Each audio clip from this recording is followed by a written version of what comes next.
Okay, 91. Um, 81, I'm sorry. Which nutrition tip is least important?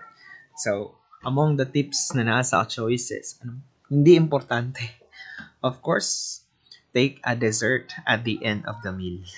So, hindi yan importante. Ang iba nga walang pambili ng dessert. So, dili siya gid siya importante. That first is kailangan nating i-chew ang pagkain natin well and eat slowly. Of course, antay para dili ka mabulunan. And you have to chew your food well para dili ma-stress ang atuang digestive system. Kasi ang purpose ng mouth is for mechanical digestion. To chop, to cut into pieces yung mga malalaki and fibrous na mga pagkain. So that's why you have to chew your food well. According sa mga Japanese and Chinese, kaya nga, kailangan daw mga 20 times ni mo i-chew before you swallow or before na mo tunlon completely ang pagkaon. Drink plenty of water, yes, correct. Balance your food with activity. So, dili lang kay sige ra tag kaon, kaon, kaon, hab-hab lang permente, pero wala activity. So, kapag may imbalance sa calories in o calories out, so you would expect na magiging obese ang tao. Kasi you have to eat only as much as your body can burn. Number 82. Which of the following activities uses up the most energy? Sa apat na to, alin ang mugamit yung daghang kag energy? Obviously, that is swimming. Swimming is one of the good na mga activities na buhaton sa tao kasi involved dira ang tanan halos whole body nimo. Buong katawan will move. Kaya nga kung magsiswim kayo sa dagat or even sa swimming pool after pag-uwi sa bahay, tanan halos nangatulog na, ipangkapoy na because you're using a lot of energy sa mga activities sa beach pati na sa swimming pool. Sa writing, walang halos energy yan, no? Nakukonsume. Lalong-lalo na sa walking na moderate na parang halos dili ma-activate ato ang dili mo taas sa tong kuan gani. Dili ka panington, I mean. And washing the laundry, well, magamit man pud ang mga muscles sa upper body pero not dili sa lower body. Kadalasan manggod galingkod rata or gatindog rata when we do the laundry. Unlike sa uban na countries nga kailangan nila sipa-sipaon pa, ipit-ipiton sila ang tiil ang ilahang ginalabhan. Number 83. The following structures provide a respiratory surface except. So when we say respiratory surface, ang respiratory surface, siya ang surface na mag-allow sa pag-exchange sa oxygen o carbon dioxide. So, alin ang hindi? Kasi we're looking for except. Except the trachea ng tao. Ang tanan gas exchange sa ato ang respiratory system hitabo sa alveoli or mga ginatawag nato na air sacs. Ang gills sa mga isda ug ang body surface ng earthworm sila ang mag-aalaw og exchange sa gas. Pero ang trachea, wala exchange ng gas sa trachea. It only serves as a pipe, conduit lang siya. Asa mo agi ang hangin. It also filters air para dili ma-infect atong lungs ug dili kasulod ang mga abog-abog unsa pa nga dapat dili masulod sa lungs. 84. Which of the following is an example of homeostasis? Homeostasis again is the ability to maintain a stable internal environment. So which is an example? Correct answer is yes, we breathe faster and deeper during and after an exercise. So this is to balance things out, no? Kasi when we do exercise, we spend a lot of energy. And when we spend a lot of energy, cell respiration is very high. And isa sa mga products ng cell respiration ay heat ng katawan. So, cell respiration is simply aerobic. So, when we perform or when we do, when we exercise, manginhanan og oxygen ang lawas sa tao more than the usual na atong ginabuhat. So that's why kailangan po natin mo breathe in to deliver or to get more oxygen and deliver it to our muscles. Muscles na manginahanglan og oxygen. Ang letter A, we yawn when we see someone else yawn. Well, it's not homeostasis. It's a kind of psychological na kana ganing behavior sa tao nga kung makitag na ay manguyab po na siya. The epiglottis sometimes fails to close the glottis while drinking water. Well, ang purpose ng epiglottis is to prevent food and water from coming into or getting into our lungs. Kaya andyan siya. So, kapag may failure, then dili na homeostasis. During a very hot day, some prefer cold water to cold soft drink. Well, ang preference ng tao kay walay kalabutan sa homeostasis. 85. Complete this sentence. In man, blood blank. Sa tao, ang dugo, ang tamang sagot ay never leaves the blood vessels. Yes. Ang dugo sa tao kay naalangyud sa sulod sa blood vessels. What will happen pala kung muawas sa blood vessel, mugawas? Well, naatay hemorrhage, mahitabuan na. Magpundo ang imong dugo sa interstitial na mga tissues. Or kung masamad ka, muawas. That's why magdugo kung masamad ka kay na-open ang blood vessels. So kita naatay ginatawag na closed circulatory system. It means na blood never leaves the blood vessels. It circulates it just circulates no sa ato ang circulatory system, atong mga blood vessels until we die. Ana dara. Going to the lungs has high oxygen content? No. Going to the lungs has low oxygen content. Ang purpose nga nung moadto sa lungs ang dugo is to be oxygenated. Letter C brings oxygen to the muscles of the heart through the coronary veins. Mali. Ang nagadala og oxygen sa muscles ng heart, sa cardiac tissue ay coronary artery. Ang veins kay nagatanggal og carbon dioxide. Letter D, cells, particularly red blood cells, increase in number when infection is present in the body. No, ang mga cells na white blood cells ang managhan, dili kay ang red blood cell kung naay infection. Number 86.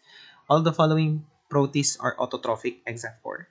So, lahat ng nasa option kay kabalo mag-photosynthesis. Remember, kapag autotrophs, butang sa utok na kabalo mag-photosynthesis. Hindi kasama ang entamoeba. Yes. Lahat na mag-aapelido ng algae ay autotrophs. Tanan gani apelido ng algae kay autotrophs. Halimbawa ng algae ay Euglena. Halimbawa ng algae ay diatom. Kani sila ay mga algae ni sila, Euglena. Green ni siya nga algae ang Euglena. Ang diatom, algae siya pero wala siya particular na color. But kani mga diatoms, unique ni sila ng mga algae kasi ang ilang cell wall is made of silica or silicon dioxide. Golden algae because ang kulay nila is somewhat like gold. And apelido na algae is kabalo mag-photosynthesis. Pero ang amoeba, no, protozoan ang amoeba. May dalawang klaseng protists, algae and protozoan. When we say protozoan, mga animal-like. When we say algae, mga plant-like. So, ang amoeba, common ni siya nga present sa mga watery environment. Sometimes, accidentally makaon, mainom sa tao, and that would cause infection or kanang ginatawag nato na dysentery, amoebic dysentery or amoebiasis. So, you will experience severe diarrhea. May halong pananakit ng sikmura, pati na worst case scenario, dehydration, mamatay ang tao. Number 87. Ito yung halimbawa ng na-mention ako. Euglena is a kind of green algae. Kasi kulay green, obviously. Diatoms, daggan kay samot-saring shape. Unique sila kay ilang shape kay geometrical na ay triangle, na ay circle, na ay square, and they're very lovely to watch. Kana ganing gapo kay mangitaan and tanawon sa microscope kasi makita gid nimo nga very colorful at very nasa mga patterns, nasa may mga star-like na shape. Makita ni sila sa dagat o sa uban na freshwater system. Pero kadalasan sa dagat sila. Dinobryon divergens is a kind of golden algae. So makita niyo sa kulay niya is kulay gold. Suppose a type AB patient needs blood transfusion. Which blood donation should not be given to him? So, remember ang atuang blood typing na ay mga yes, ang sagot is none of the above. So, na mga blood type na dili pwede mo dawat to another blood type. So, kailangan tayo ng tinatawag na cross-matching. Kailangan magma-match ang atuang mga antigens o antibodies sa lawas. So, ang type AB, if you don't know, I know you know it, sa ang ginatawag na universal blood recipient. Ibig sabihin, pwede siya mudawat o blood from any kind of blood type. Kasi the reason is wala siya antibodies to kill the blood cells nga gidonate sa iya or na-receive niya. Whereas ang type O is the universal blood donor for the reason na wala siya antigen. So type AB, recipient, pwede siya madawat og bisag unsa. Ang type O, donor, pwede siyang mo-donate sa bisag kay kinsa. Pero na ay caveat anha kasi ang dugo manggod nga ginasalin, it depends manggod. It's either plasma o yung whole blood or yung red blood cells lang talaga. Kasi namanggod sa plasma ang antibodies, while naa sa red blood cell ang antigen. Number 88. Oy, this is the table, no? The red blood cell compatibility table. We know that ang blood type sa tao is governed by multiple alleles, meaning sa genetics, ang isa ka gene na ay more than 2 alleles. Natay allele A, allele B, allele O, and RH na allele, or yung positive at saka negative. Nung makita nato dire, sa taas is donor, kay kinsa to ang muhatag, ang sa baba, ang sa gilid sa left, recipient. So makita nato nga O negative is the universal blood donor, not the positive yung O negative. Dapat katong red blood cell nga walay RH factor. Pag negative, meaning walay RH factor. Pag positive na ay RH factor. Whereas ang universal blood recipient, ang AB positive. Not the negative, but the positive. So, katong AB nga na ay RH factor. I hope by now, kabalo mo sa inyo ang blood type. Kay ako is O positive man ata. So, O positive, kung ikaw ang recipient, pwede ka mo dawat sa O negative and O positive only. Kung donor pug ka, kung O positive ka, pwede dawaton sa O negative. Dili pwede dawaton sa O negative yung dugo. Dili pwede sa A. Basically, tanan na yung negative. Dili pwede sila makadawat sa imo ang dugo. 88. The hypothalamus of the brain controls the following functions except lahat ng ito ay binakontrol ng hypothalamus maliban sa speech. Ang speech is controlled by the Broca's region nga naa sa ang cerebrum or cerebral cortex. Whereas ang hypothalamus mo control sa mga emotions, mga desires nimo, sexual desire for example, blood pressure pati na ang blood temperature. Body temperature I mean. Which sensory perception is most closely associated with taste? So unsa man ang kambal ni panlasa? Kabalo man tanan no pag sometimes kung masakit ka, muwadan kag panglasa. Or kung gisipon ka, muwadan pug kag panglasa. And that's why ang perception na closely related to taste kay smell. If you cannot smell it, mawadan pug ka of taste. Diba? Napansin niyo na? 90. Autonomic nerves connect the brain with the following organs except. So, natay parte sa atong nervous system called autonomic nervous system. Tanin nga nasa options kay nakakonekta sa autonomic nervous system maliban sa isa.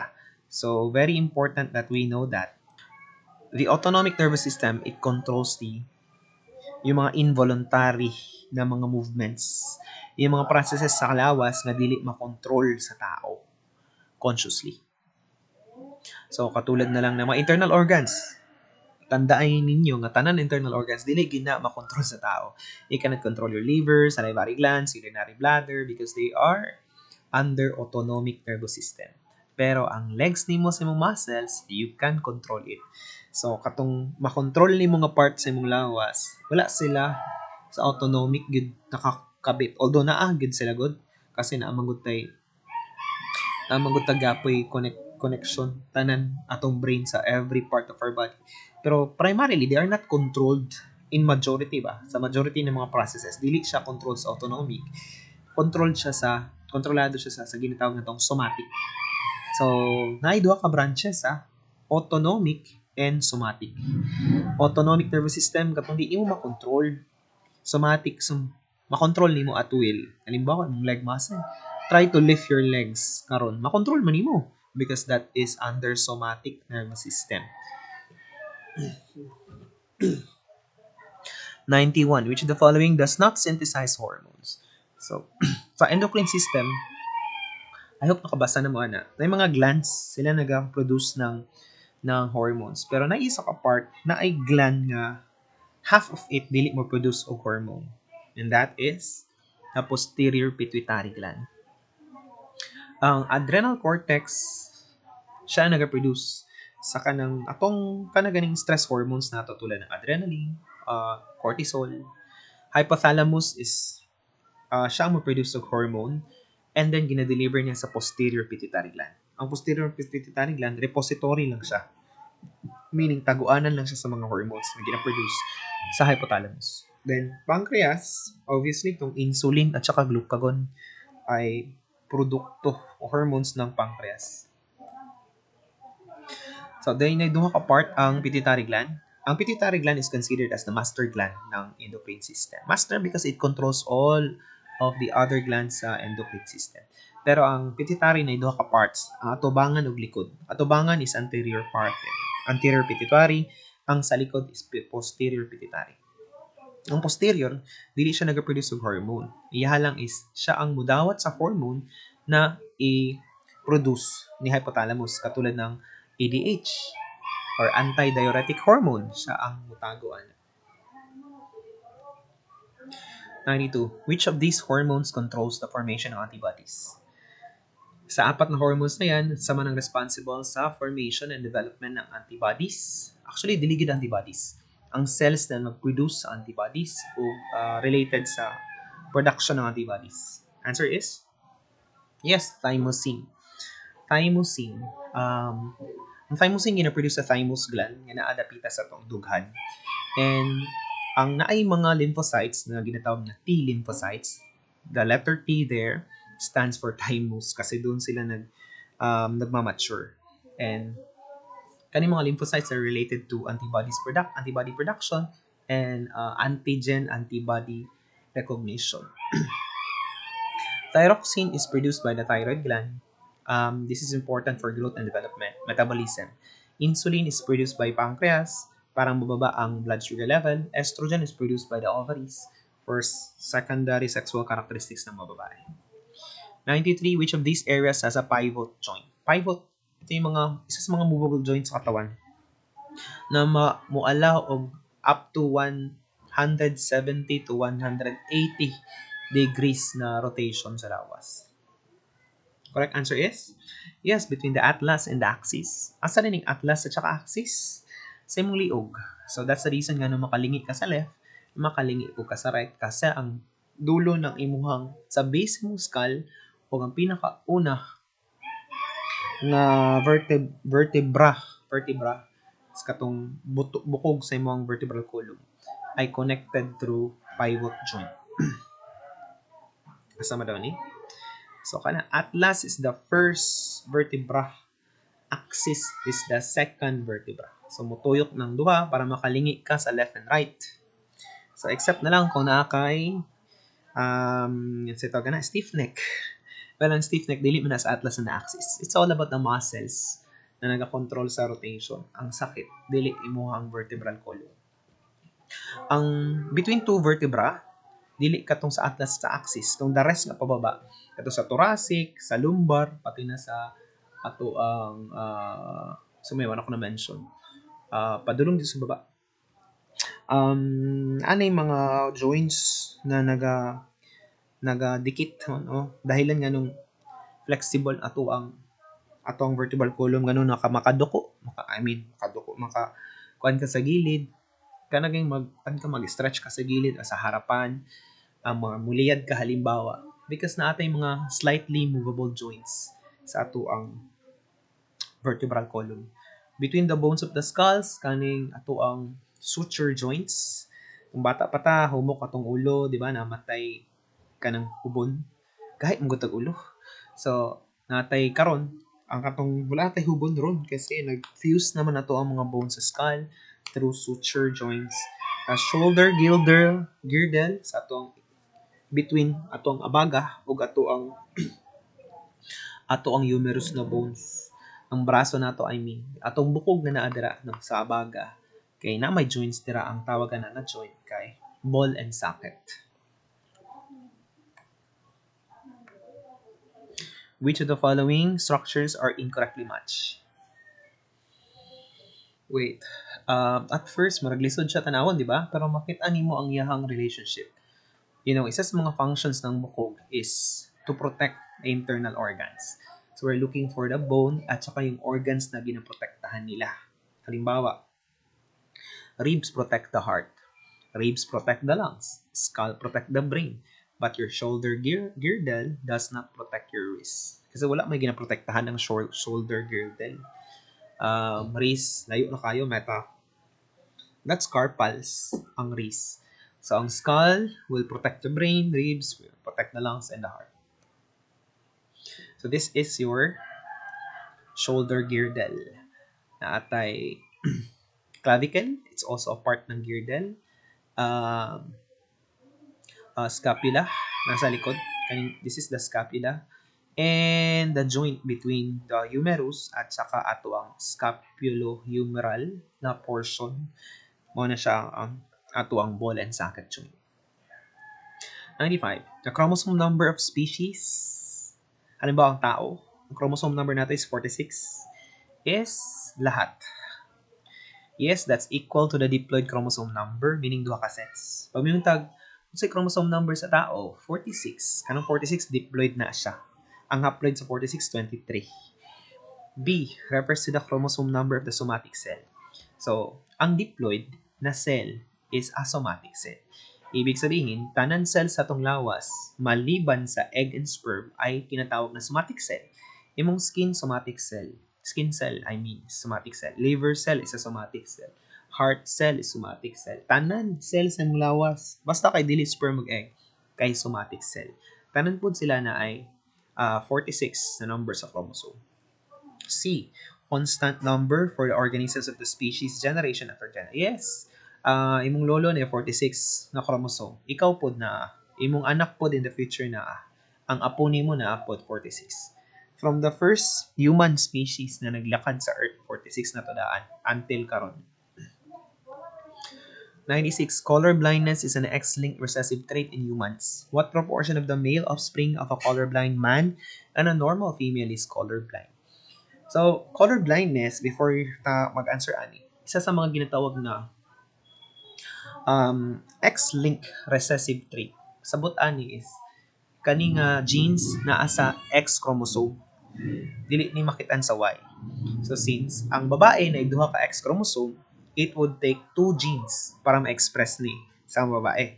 Pasabot, kailangan makuha sa babae ang duha ka genes para ma-express niya ni.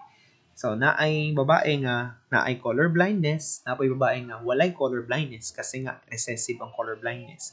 Katong mga babae nga heterozygous for color blindness, wala to sila color blindness na trait, pero carrier to sila. Napud to'y wala gi color blindness kasi wait lang, paagihon sa nato ang nagbaligyag sweet corn. Okay. Now, color blindness is an X-link. Sa lalaki, remember, isa man ka X sa lalaki, di ba? X ug Y ba yung chromosome sa lalaki, sa sexual chromosome. So, ang lalaki, it's either na or wala. Sa babae, it's either naa, wala, and carrier. Walay carrier nga lalaki. Sa babae lang mag-exist ang carrier kapag X-linked recessive ang sakit. Now, what if ganito? What proportion of the male offspring of a colorblind man and a normal female is colorblind?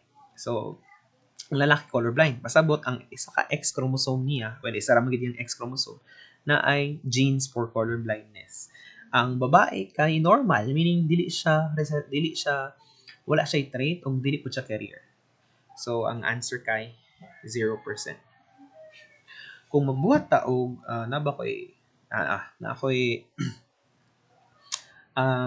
Punnett square. So, kapag mga sex-linked na mga sakit, gusto na ko buhaton ninyo nga Punnett square, kanang mga i-present gid ninyo ang sex chromosomes. Halimbawa, for babae, XX, for lalaki, XY. Since link ni siya nga trait or link ni siya nga gene sa sex chromosome, it's enough na i-represent ni siya as exponent. Any letter would do. Halimbawa, C for color blindness gene, pwede na siya. So, since ang lalaki kay ang colorblind man siya, pasabot na yung X chromosome na ay C, C for colorblindness. So we can put the 2 chromosomes sa taas sa Punnett square. So kani siya X raised to C or XC, then Y. So this is the man's sexual or sex chromosomes. Sa babae na po, diri sa left kay XX kasi normal man siya. So in the middle, sa atong table, ato na i-combine ang mga sex chromosomes. As we can see here, ang gipangutana kay ito, what proportion of the male offspring of a colorblind man and a normal female is colorblind? So we're looking for male offspring only. Pila ka porsyento ang lalaki nga naay colorblindness yan? Anak, sa panahon na itong lalaki, ang lalaki nga side nasa right, XY, XY, walay colorblindness, so 0%. Next, which is an endangered Philippine fauna? So, kanina, describe na natin, when we say fauna, fauna is a Latin word that means animals. So, ang animal dere nga endangered is Tagrulus nigricans. Vanda sanderiana is your waling-waling. Rafflesia is a flora also. Pinakadako nga flower sa kalibutan, Rafflesia. Nasa Pilipinas ni ug nasa Southeast Asia. Bubalos-bubalis ang atoang kalabaw. Atong kalabaw bubalis-bubalis. Bubalos-bubalis.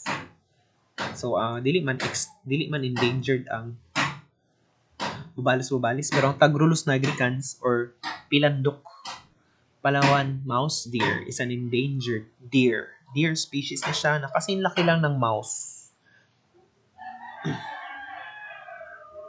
98. What parts of the flower are directly involved in sexual reproduction? So, directly involved ang female and male gametophytes ng bulaklak. Kung sa tawag sa male gametophyte, stamen. Kung sa tawag sa female gametophyte, pistil. So, pistil and stamen.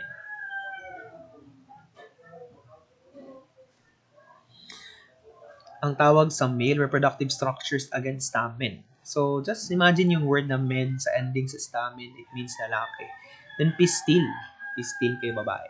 So we have stigma, style, and ovary ang parts ng pistil. And for the stamen, filament and anther. 99. Which of the following mountains has a natural grassland biome at its peak? So, saan dito ang may mountains? We're looking for mountains. So, hindi na kasama ang Chocolate Hill kay hill is a different from mountain. So, mountain nga na ay grassland.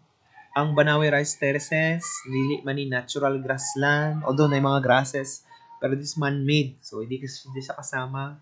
So, we only have Taal and Pulag.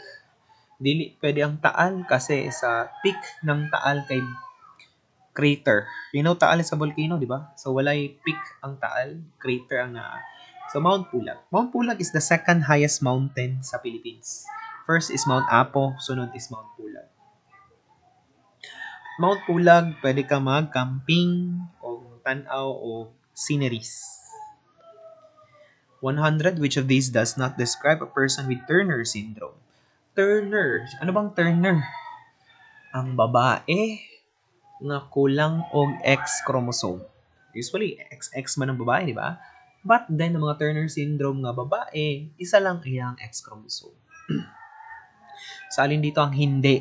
Ang hindi niya karakteristik ay pagkakaroon ng large hands and feet. O mga babae na may flat chest, for example, ang mga babae na may underdeveloped uterus, and meron din silang normal intelligence. Ang ilang intelligence kay dili affected. Pero hindi totoo na may large hands and feet. So according to Rabago, sa iyang book, about 30% of females with Turner syndrome have extra fold of skin on the neck, yung ginatawag na webbed neck. And then meron silang low hairline, na puffiness or swelling of the hands. So ang tawag ana is lymphedema. So pasabot ana is kana ganing sa Bisaya na kana. Iburot imong kamot kay sa tawag ani kanang sakit nga pag nakay sakit mo mupundo ang tubig gani sa mga imuhang tiil, sa mga ilong, sa imuhang or in this case sa kamot lang sa tiil. And skeletal abnormalities or kidney problems. Most girls and women have Turner syndrome have normal intelligence. So, I hope na marami kayong na-learn today. Remember, please read the materials. Read my handout. So, ilang araw na lang ba before the exam? Oh, di ba? Gamay na lang kaayo. So, unsa may buhaton ninyo sa mga adlaw nga after this? Okay, very good. Dapat inana inyong buhaton. So, ang gusto na ko mahitabo sa inyo, gusto na ko mahitabo is, magbasa mo sa akong handout. Please, ha? Ang katong mga review materials niyo, dapat tapos na kayo.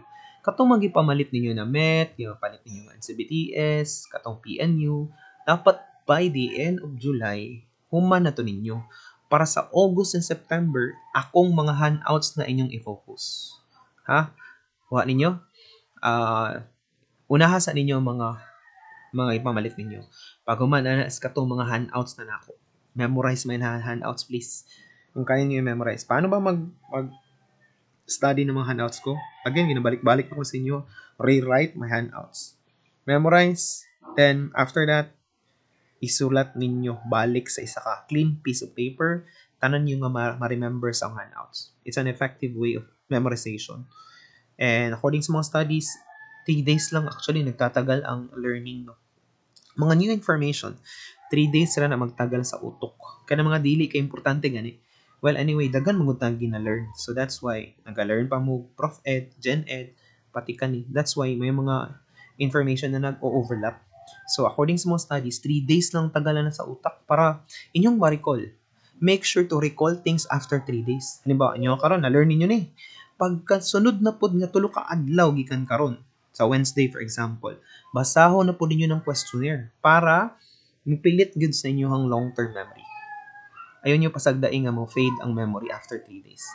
3 days lang tagalani, promise. Okay? So, thank you sa paminaw. And mangulit tag malipayon karong gabi una. Thank you very much and see you sunod sa ato ang face-to-face.